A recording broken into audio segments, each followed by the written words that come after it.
В эфире программа «Актуальное интервью», в студии Юлия Великодная. Традиционно перед началом каждого учебного года во всех регионах России проходят августовские встречи педагогов, управленцев в сфере образования. Работники собираются вместе, говорят о задачах, которые надо решить в предстоящем учебном году. Это время анализа состояния образовательной системы и определения целей. О теме и задачах нынешнего совещания мы поговорим сегодня с Михаилом Присяжным, первым заместителем министра образования и науки Республики. Михаил Юрьевич, здравствуйте. Добрый день, Юлия. Добрый день, студия, уважаемые телезрители. В какие дни пройдет главное событие лета в сфере образования и какая тема выбрана обсуждения? Да, предваряя разговор о нашем традиционном педагогическом совещании в августе, я бы хотел поздравить всех представителей профессии географа. Вчера страна впервые отмечала День географа, профессиональный День географа. И это не только те, кто зимует в Антарктиде, или там измеряет температуру, скорость течения на гидрометеопостах, те, кто занимается развитием городов, но и это представители системы образования. Это учителя географии, преподаватели географии вузов. Августовское совещание, оно практически уже стартовало на самом деле, потому что вот буквально через час у нас будет открываться традиционная педагогическая ярмарка, ряд курсов повышения квалификации. Тематика была определена в конце июня. То есть как в конце каждого учебного года мы обсуждаем и мы получаем некое мнение Министерства просвещения Российской Федерации на то, на чем следует сконцентрироваться. В этом году это прежде всего, конечно, вопросы, касающиеся реализации национального проекта образования, это вопросы, касающиеся повышения качества образования, вопросы, касающиеся работы с детьми, с населением, имеющим особые образовательные потребности. А вот почему именно тема консолидации стала главной? Дело в том, что, конечно, главных тем много. То есть, на самом деле, августовское совещание – это совещание. В рамках него мы назвали тему консолидации мы в основном в части проведения пленарного совещания. В прошлом году, если помнят наши уважаемые телезрители, Александр Сергеевич Николаев, он образование определил как действительно драйвером позитивных перемен. Поэтому, когда был объявлен год консолидации, мы его восприняли как свой год. Наша задача – это объединить ресурсы. То есть мы на самом деле определяем ресурсы общества, различных категорий населения, предпринимательства, других отраслей хозяйства. Объединяемся вокруг единой задачи – это повышение нашего знания об окружающем мире. И, конечно же, это вопросы, касающиеся грамотности. Грамотности цифровой, грамотности, в том числе новый показатель образованности. Поэтому мы считаем, что, конечно, вопросы консолидации в рамках августовского совещания, они нам особенно важны, потому что образование, оно начинает охватывать все более широкие категории населения. А кто может стать участником совещания и на каких площадках населению сделать упор? Площадок много. Конечно, если говорить о представителях педагогической общественности, нас с вами, коллег, то для всех категорий есть или свой круглый стол, своя площадка, какая-то сессия, обсуждение. Вы же здесь спрашиваете о населении, это совершенно справедливо. Все наши площадки являются открытыми, то есть это онлайн-трансляции, есть возможность посмотреть, реально задать вопросы. И для населения я бы предложил, наверное, в первый день после пленарного заседания, где будет, кстати, участвовать и председатель правительства республики, и наш курирующий зампред правительства, председателя правительства и председатель Государственного собрания Илтумен, будет презентация проекта, который называется «Внедрение цифровой образовательной среды в образовательной организации». Вот это касается всех категорий граждан, потому что у нас все активнее к системе образования подключаются люди старшего возраста, не только предпенсионного, люди, вышедшие на пенсию, давно вышедшие на пенсию, они приходят за получением новых знаний. Даже у нас есть такая категория в системе проведения конкурса профессионального мастерства, называется «Навыки мудрых», когда уже люди приходят с очень большим стажем, но тем не менее они нуждаются в обновлении своих знаний. Кстати, вы сказали прямую трансляцию, она будет и на нашем канале, на Якутии-24, и также в работе могут принять участие и родители. Да, справедливо. Одна из самых больших категорий, на самом деле, на которые ориентировано августовское совещание, я бы здесь развеял некие заблуждения относительно августовского совещания, что только учителя собираются, представители дошкольной сферы образования, системы профобразования или высшего образования. Далеко нет. Очень важной категорией, от которой зависит успех образования, это являются родители. Меняются дети, мы изменяем образовательные программы, меняется школа и все, что связано со школой. И поэтому традиционно в этом году при помощи и канала Якутия-24, при помощи сайта ЕСИА у нас будет 21 числа организовано уже ставшее традиционным открытое родительское собрание. Это формат видеоконференции в онлайн-режиме. Это, по сути, образовательная программа для родителей. Родители могут задать вопросы, мы заранее готовим к тому, что дети придут в школу, и они на каком-то этапе будут знать больше, чем родители о школе. Но мы хотим, чтобы родители не отставали. А насколько активно они принимают участие? И какие вопросы чаще всего задают? Ну, родители, конечно, наиболее активный период – это в основном январь месяц. То есть в рамках январского совещания, да. Может быть, это потому, что в середине учебного года, может быть, потому что есть возможность, не в отпуске находятся родители, то есть очень активно принимают. Ну, а август – это традиционно, это запись в 1 класс, это профильные классы, тестирование, задумывается о том, как готовить ребенка к переходу в старшую школу, к поступлению.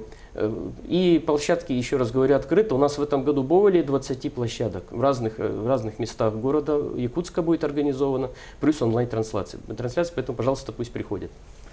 Чтобы выполнить задачу, которую поставила Сен Николаев по вхождению Якутии в число 15 лучших субъектов России по качеству образования до 2024 года, в первую очередь необходимо строить детские сады и школы, нехватка которых ощущается особенно остро. Вот в этом направлении насколько мы продвинулись?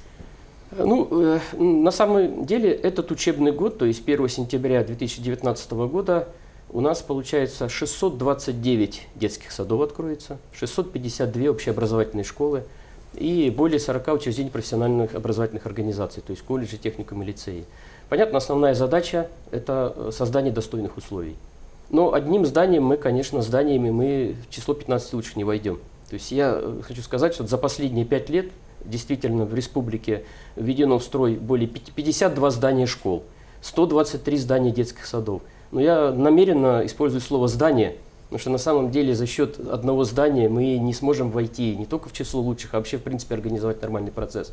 И вот в подтверждение моих слов я могу, например, привести очень яркий пример этого года, когда президент Российской Федерации своим решением определил перечень базовых школ Российской Академии Наук. В него, например, вошел физико-технический лицей имени академика Ларионова и Якутский городской лицей. Школы, которые, может быть, не располагают новейшими зданиями, или там есть у них сложности при организации. Все условия соответствуют, конечно, требованиям, но, тем не менее, они добиваются самых лучших результатов в системе образования республики. Поэтому школы будут продолжать строиться, детские сады тоже. И мы прекрасно понимаем, что мы работаем не только на свою систему, но и на другие отрасли. Потому что, например, наше участие совместное с Министерством труда и социального развития республики в реализации нацпроекта «Демография», оно направлено на обеспечение дополнительными местами детей в возрасте от 2 месяцев до 3 лет. И отдельно эта программа от 1,5 до 3 лет. И, соответственно, это позволяет женщинам высвобождать свое время, то есть не терять навыки свои, оставаться в коллективах вместе. Соответственно, на наш взгляд, вот строительство, которое запланировано, те же темпы, они сохранятся. Даже более того, мы ожидаем в этом году даже больше, чем обычно, примерно в 1,5 раза, это ввод детских садов, потому что подключились новые инструменты и программы. Это и государственно-частное партнерство, это муниципальное партнерство в ряде районов. Ну и я тоже могу с радостью сказать о том, что совместная работа с Минэкономики Республики нашей и с Минвостокразвития Российской Федерации, она дала много дополнительных ресурсов по центрам экономического роста. То есть федерация на себя некую тяжесть берет по социальным объектам. Там тоже средства порядка дополнительно более 1,5 миллиарда рублей. Вернемся к августовскому совещанию. Какие еще интересные мероприятия запланированы? Для меня, как для учителя, много лет, когда я сам участвовал в августовских совещаниях на уровне города или Якутска, или республиканской, или при выезде на специализированные совещания в районы республики. Кстати, в районах республики совещания не менее интересно проходят. И это тоже часть, мы считаем, того, что нас ожидает в ближайшие 2 дня в Якутске. Это, конечно же, курсы повышения квалификации. Это очень важно. В этом году программа обширная. Это, конечно же, и обмен опытом. И это, конечно, курсы повышения квалификации в этом году ориентированы и на государственную политику, ориентированы на международные измерительные материалы. Это ПИЗа в части математической грамотности. Будет отдельный блок посвящен естественно-научной грамотности, что мы считаем принципиально важным. Это биология, химия, география. Ну и, конечно же, это специализированные курсы повышения квалификации для учителей-предметников, для педагогов дошкольной системы образования, для психологов, для воспитателей. Ну и, конечно же, кроме этого, есть очень интересная дискуссия, которая будет 20 числа. Также вот с утра мы там начинаем с пленарки, пленарное заседание, потом вот я уже приглашал на презентацию цифровой среды, ну и будет дискуссия, посвященная качеству образования, где будут принимать общественные организации активное участие, в том числе и родительские комитеты.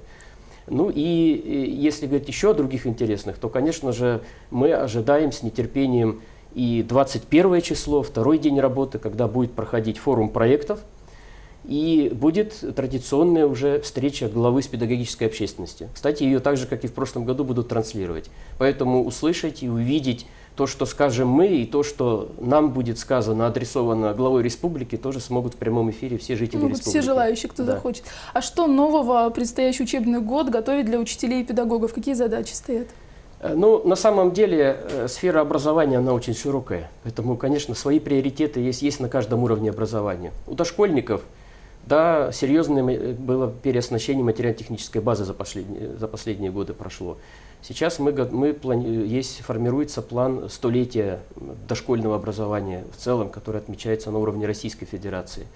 В части, например, школьного образования, да, реально у нас этот год – это реализация национальных проектов. В рамках 9 федеральных проектов, в рамках нацпроекта образования мы являемся ведущим. И уже мы соответствующие региональные проекты разработали, выиграли большинство конкурсов, в которых принимали участие на федеральном уровне. И в этом учебном году в каждом районе республики, например, появятся точки роста, это для школ такого цифрового гуманитарного образования. Вот это важное, большое изменение. То есть это коснется каждого района республики. Также с 1 сентября 2019 года у нас в 7 техникумах, лицеях, колледжах стартуют флагманские программы. Это пилотные программы подготовки рабочих кадров, ускоренной подготовки для того промышленного развития, которое разворачивается в республике.